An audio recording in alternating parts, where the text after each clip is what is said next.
നീയും പോവാൻ റെഡിയായിക്കോ.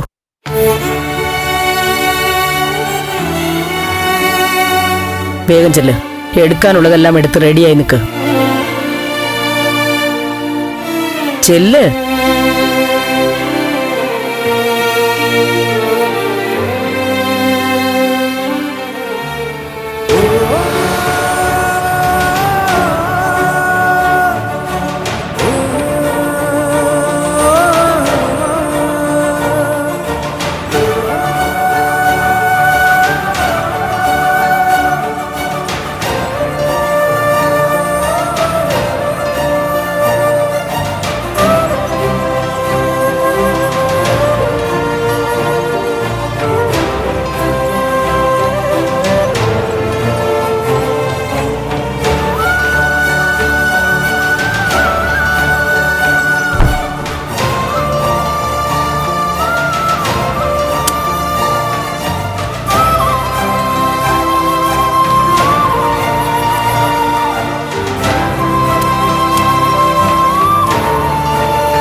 Geetha. Yes ma'am. പറഞ്ഞതൊക്കെ ഓർമ്മയുണ്ടല്ലോ? ഉണ്ട്. ഫുൾ ടൈം കൂടെ ഉണ്ടാവണം, നല്ലപോലെ കെയർ ചെയ്യണം. എന്തെങ്കിലും എമർജൻസി ഉണ്ടെങ്കിൽ ഫോൺ ചെയ്തോളൂ. Okay ma'am. പൊയ്ക്കോ.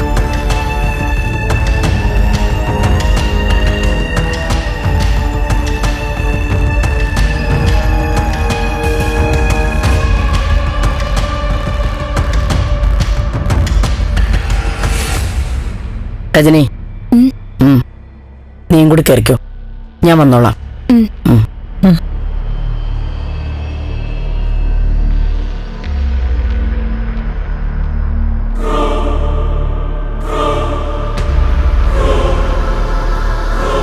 നീ കയറണ്ട.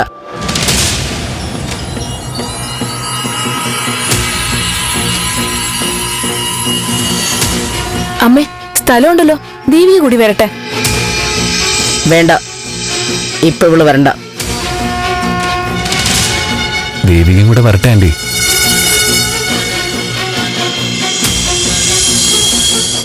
ഞാനും കൂടി കയറട്ടെ ആന്റി. വേണ്ടെന്നല്ലേ പറഞ്ഞത്?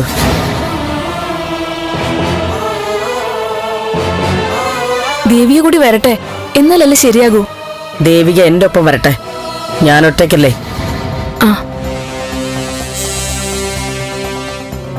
ആന്റി, ഞാൻ പറയുന്നത് കേട്ടാ മതി. എന്നാ നീ അമ്മയുടെ ഒപ്പം വാ. പറഞ്ഞു നിന്ന് സമയം കളയണ്ട, പുറപ്പെട്ടോളൂ.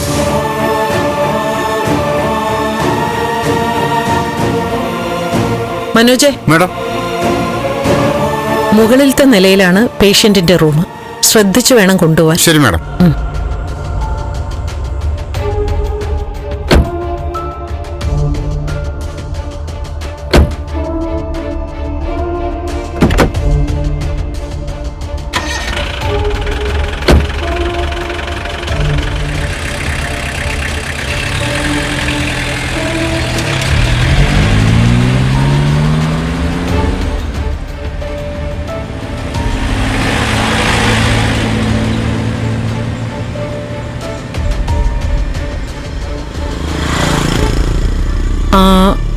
വീട്ടില് സിദ്ധുവിന്റെ കാര്യങ്ങൾക്ക് ഒരു ചാർട്ട് റെഡിയാക്കി ഞാൻ ഗീതയുടെ കയ്യിൽ കൊടുത്തിട്ടുണ്ട്. അതിലൊരു മാറ്റം ഉണ്ടാവാതെ നോക്കണം. പ്രഭ വന്നേ. മാത്രമല്ല, എല്ലാ കാര്യങ്ങളിലും പ്രഭയുടെ ഒരു ശ്രദ്ധയും കൂടി ഉണ്ടാവണം.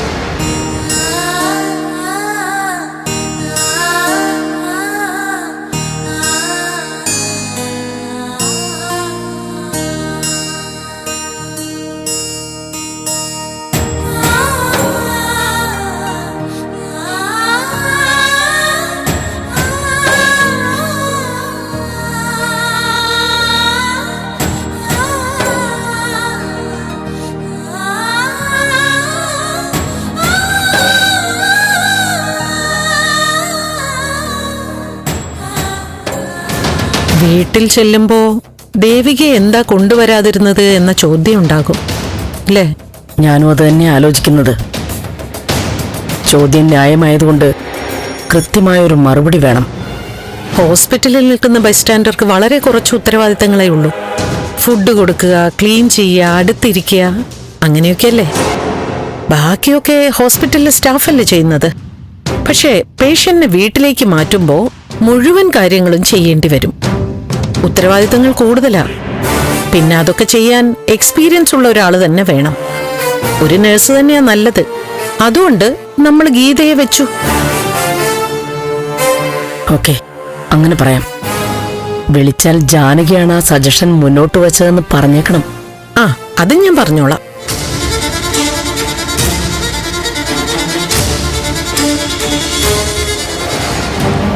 ദേവിക അവളെ എങ്ങനെ ഹാൻഡിൽ ചെയ്യുന്ന? അവളിപ്പോ പഴയ ആളല്ല. സിദ്ധുവിന്റെ കാര്യത്തിൽ ഒരു കോംപ്രമൈസിനും അവള് തയ്യാറല്ല. കുറ്റം പറയാൻ പറ്റില്ലല്ലോ പ്രഭ. ആഗ്രഹിച്ച ജീവിതം കയ്യിൽ കിട്ടിയ സമയത്തല്ലേ ഈ അത്യാഹിതം സംഭവിച്ചത്. ഇനി സിദ്ധു പഴയതുപോലെ ആയാലല്ലേ ആ കാര്യത്തിനൊക്കെ ഒരു തീരുമാനം ഉണ്ടാവൂ. പിന്നെ അവരുടെ കാര്യത്തിന് വേണ്ടി പോയപ്പോഴാണല്ലോ ആക്സിഡന്റ് ഉണ്ടായത്. അതിന്റെ ഒരു വിഷമം ഉണ്ടാവും. സാഹചര്യങ്ങളല്ലേ ആളുകളെ കരുത്തരാക്കുന്നത്. താൻ വിഷമിക്കണ്ട. ഹോസ്പിറ്റലിൽ കാണിച്ച ധൈര്യവും കൊണ്ട് അവള് ചന്ദ്രോത്തേക്ക് വരാൻ ചാൻസ് ഇല്ല. പിന്നെ വേറൊരു അസിസ്റ്റന്റ് നഴ്സിനെയും കൊണ്ട് ആംബുലൻസ് പോയപ്പോ അവൾക്ക് കാര്യം പിടികിട്ടിട്ടുണ്ടാവും. അവൾ ഇവിടെ നിന്ന് പോയിട്ടില്ലെങ്കിൽ എന്ത് ചെയ്യാനാ? താൻ അവളെ മൈൻഡ് ചെയ്യാതെ പോയേക്കണം. ഇനി അതും ആലോചിച്ച് വെറുതെ സമയം കളയണ്ട. താൻ ചെല്ല്. ശരിയാ, അവരവിടെ എത്തുമ്പോ ഞാനും അവിടെ വേണം. എന്നാ ഞാൻ ഇറങ്ങട്ടെ. എന്നാ ഞാൻ വൈകിട്ട് വരാം. ബൈ. ബൈ.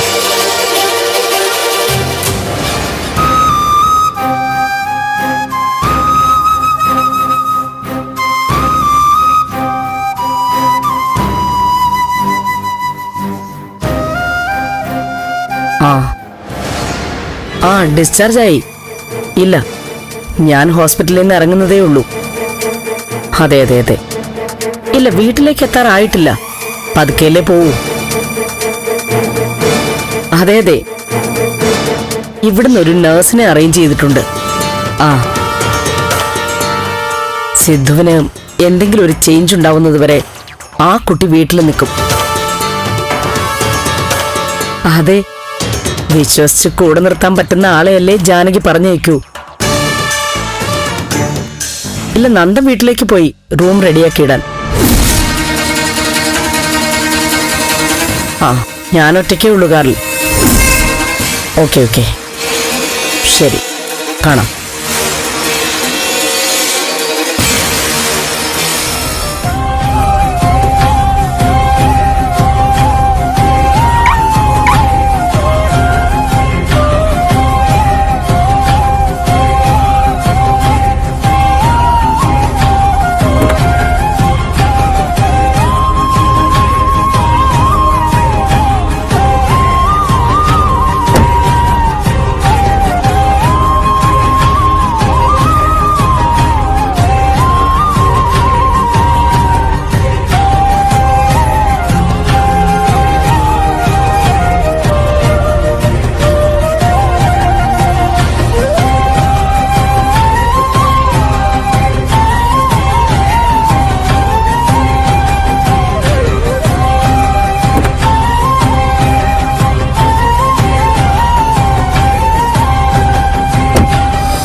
എന്റെ ഭർത്താവിനെ ഇത്രയും ദിവസം നോക്കിയതിന് നന്ദി.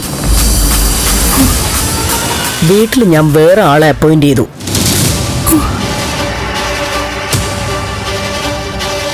അവിടെ നിന്റെ സേവനം ആവശ്യമില്ല. ഇത് വെച്ചോളൂ.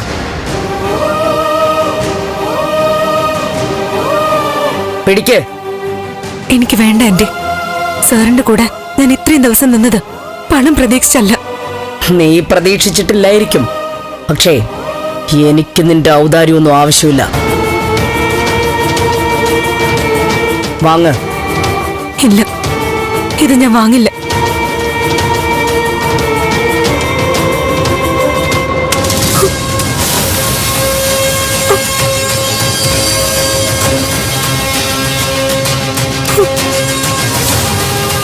ബോധമില്ലാതെ കിടക്കുന്ന ഒരാളുടെ നാവ് പിഴ മുതലാക്കി നീ ഇവിടെ കുറച്ച് വിലസി.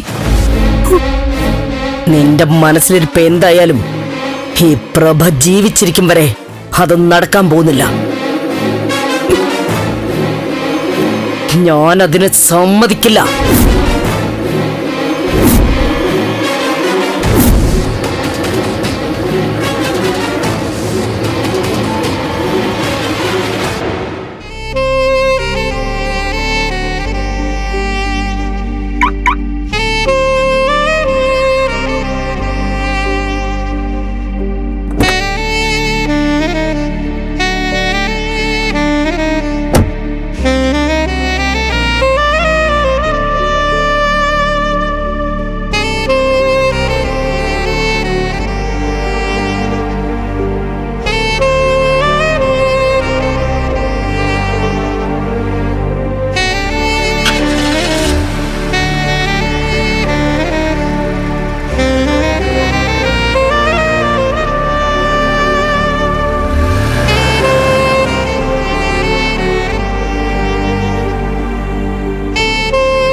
അച്ഛാ,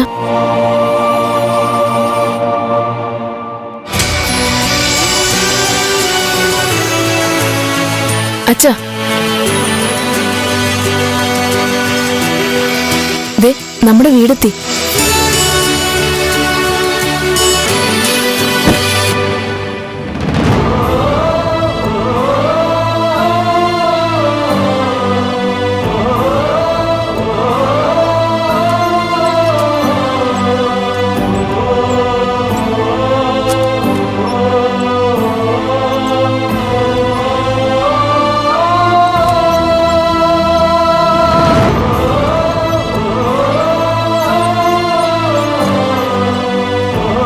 ദേവിയോടെ ഇപ്പൊ വരും.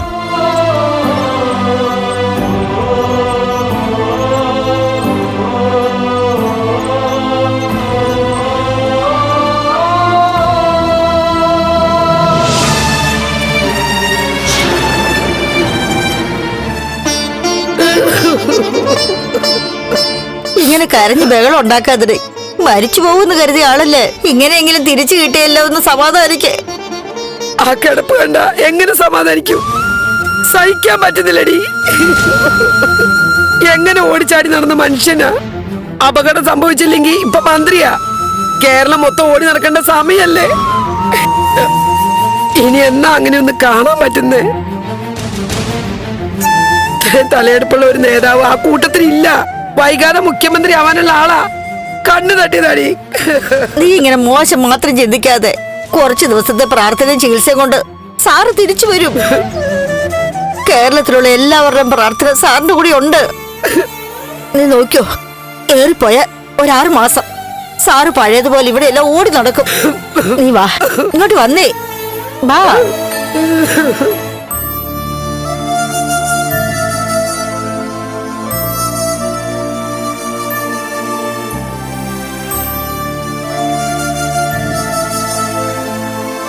എല്ലാരും ഇങ്ങനെ കൂടി നിൽക്കണ്ട.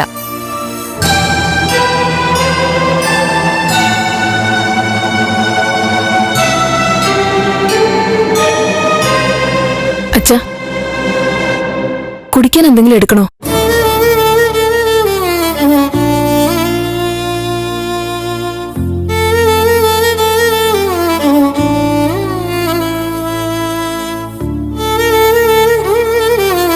മുരളി ഒന്ന് വന്നേടാ.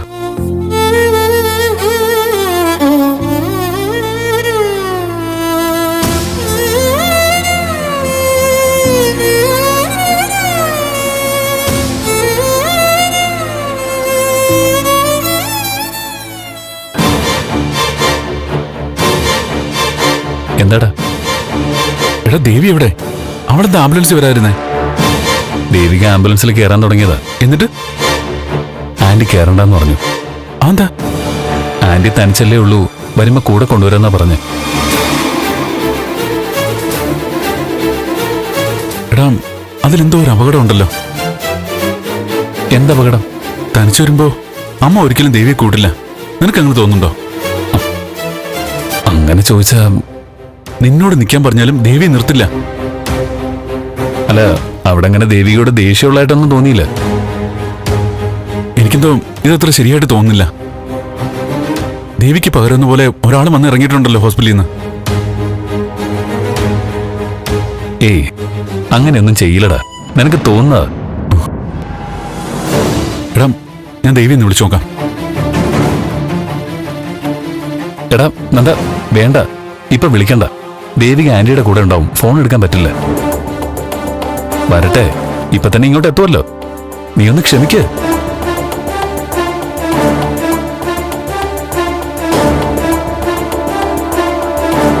ഞാനൊന്ന് വീട് വരെ പോയി കുളിച്ചിട്ട് വരാം.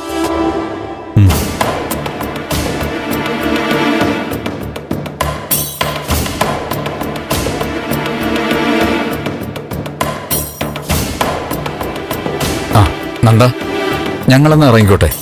ഓഫീസിലുണ്ടാവും. എന്തെങ്കിലും അത്യാവശ്യം ഉണ്ടെങ്കിൽ വിളിക്കണേ. രവിയും സുഖവും ഇവിടെ ഉണ്ടാവും. ശരി, ഓക്കെ.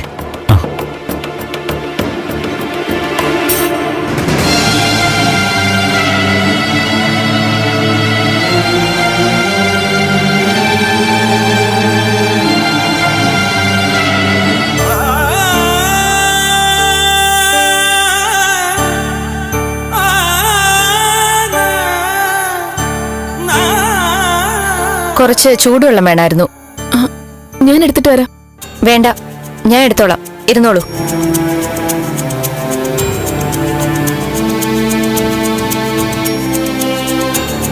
അവരെന്താ പോവാത്തത്? ഇവിടെ നിൽക്കാൻ പറഞ്ഞ കൊണ്ടുവന്നിരിക്കുന്നത്. എന്തിന്? എനിക്കറിയില്ല. അമ്മയും ആന്റിയും കൂടിയാ ഗീതയുടെ കാര്യം തീരുമാനിച്ചത്. ഇങ്ങനെ ഒരാളുടെ ആവശ്യം എന്താ? ദേവികയല്ലേ ഇതൊരു അച്ഛനെ നോക്കിയിരുന്നേ. ഇനി അവള് തന്നെ നോക്കിയാ പോരെ? അതാ വേണ്ടത്. ദേവിക ഇങ്ങോട്ട് വരില്ലേ? അമ്മ കൊണ്ടുവരുമെന്നാ പറഞ്ഞത്.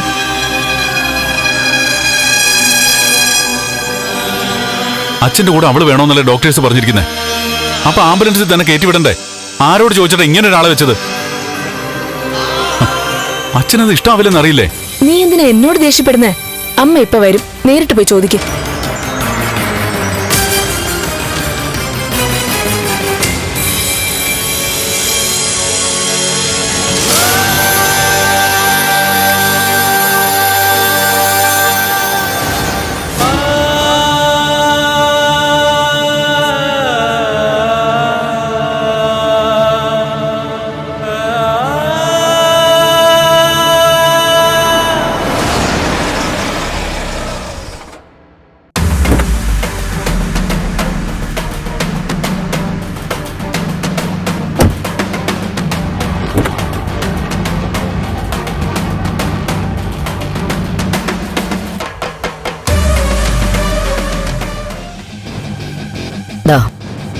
ഇതൊക്കെ അച്ഛന്റെ മുറിയിലേക്ക് വെച്ചോളൂ.